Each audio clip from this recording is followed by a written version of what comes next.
నాకు తెలుసు.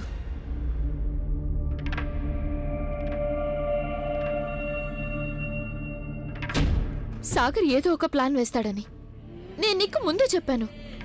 వార్న్ చేశాను, నచ్చ చెప్పాను, ఇక్కడ నుండి దూరంగా వెళ్ళిపో అని.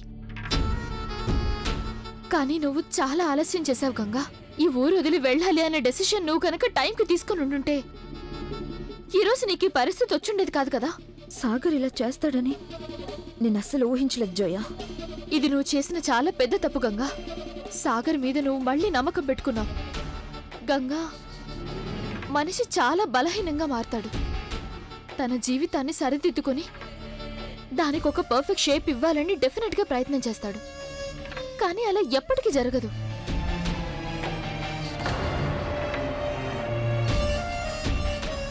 నేను చెప్పేది విను గంగా.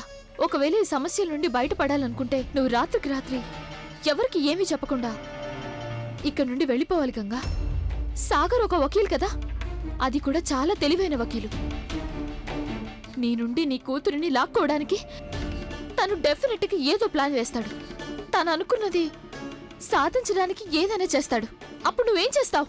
లేదు జోయా, నేను అలా దొంగలాగా ఎక్కడికి పారిపోను. అయినా నేనేమి తప్పుడు పని చేయలేదు కదా. సాగర్ నన్ను ఛాలెంజ్ చేశాడవునా? ఒకవేళ ఈ టైంలో నేను భయపడి పారిపోయానంటే అప్పుడు కృష్ణ నా గురించి ఏమనుకుంటుంది? తన మనసు మీద ప్రభావం పడుతుంది. నేను ఎప్పుడు తనకి చెప్తూ ఉంటాను స్ట్రాంగ్గా, బ్రేవ్గా ఉండాలి, సిచ్యుయేషన్ని ఫేస్ చేయాలి అని. కానీ నేనే ఇంత బలహీనంగా ఉంటే? లేదు జోయా, ఇప్పుడు నేను ఎక్కడికి వెళ్ళను. ఒక విషయం చెప్పిన జోయా, ఇప్పుడు నా జీవితంలో ఎన్ని ఒడిదుడుకులు, ఎన్ని ఆటంకులైనా రానివ్వు, కానీ నేను ఓటమిని మాత్రం అంగీకరించను. అది కాకుండా జీవితంలో ఇలాంటివన్నీ సహజమే, వాటికి మనం భయపడకూడదు. సాగర్ నిన్ను కోర్టుకు లాగుతున్నాడు కదా, సరే అయితే నేను కూడా పోరాడతాను. ఆఖరి శ్వాస వరకు పోరాడతాను. నేను నా హక్కు కోసం, నా కృష్ణ హక్కు కోసం పోరాడతాను. మా నాన్నగారు ఇంకా బాబుగారు నాకు ఇదే నేర్పించారు. ఏం జరిగినా ఎదిరించాలి, కానీ నీ మనసుని ఓడిపోనివ్వద్దు అని. ఎందుకంటే గెలుపైనా ఓటమైనా మనసుతోనే ముడిపడి ఉంటుంది. నేనెక్కడికి వెళ్ళడం లేదు జోయా, నేను ఇక్కడే ఉంటాను. నిజానికి నాలో కూడా నీ అంత ధైర్యం ఉంటే బావుండు. నీకు ఏది కరెక్ట్ అనిపిస్తే గంగా నువ్వు అదే చెయ్యి, సరేనా? కానీ ఒక్క విషయం మర్చిపోకు, ద్వేషం అనే ఈ మంటల్లో నువ్వు స్వయంగా కాలిపోతావేమో.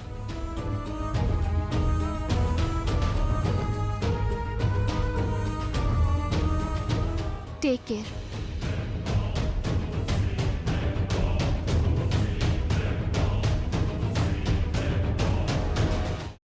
అమ్మా, అలాంటి వాళ్ళది నిజమైన ప్రేమ కాదు, అది వ్యామోహం. ఎగ్జాక్ట్లీ చిన్నత్త, నిజంగా ప్రేమించుకున్న వాళ్ళు అలా చేయరు. ఎంత మనసు విరిగిపోతే కన్న కూతుర్ని పట్టుకొని మా దృష్టిలో చచ్చిపోయా ఉంటుందా తల్లి? అది సరే అమ్మా, తన కూతురుతో తన మాట అనేటప్పుడు ఆమె మాటల్లో వ్యథ, కళ్ళల్లో బాధ గమనించావమ్మా? పెద్దబాబుకు బర్త్డే విషెస్ చెప్పు కూడా వెళ్ళాం కదా. ఊరికే ఎలా కాలిపోతుంది? మంట పెడితేనో పడితేనో తగలబడుతుంది.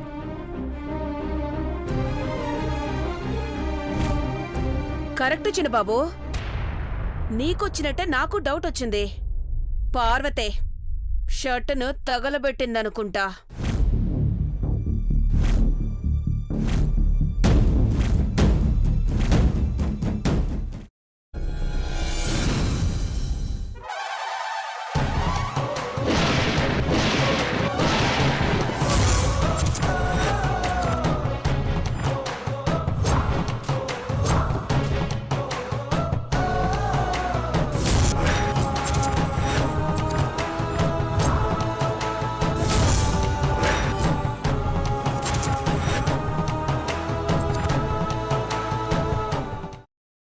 తర్వాత పొట్టు తీసేసి చాప్ చేసి పక్కన పెట్టుకోవాలి.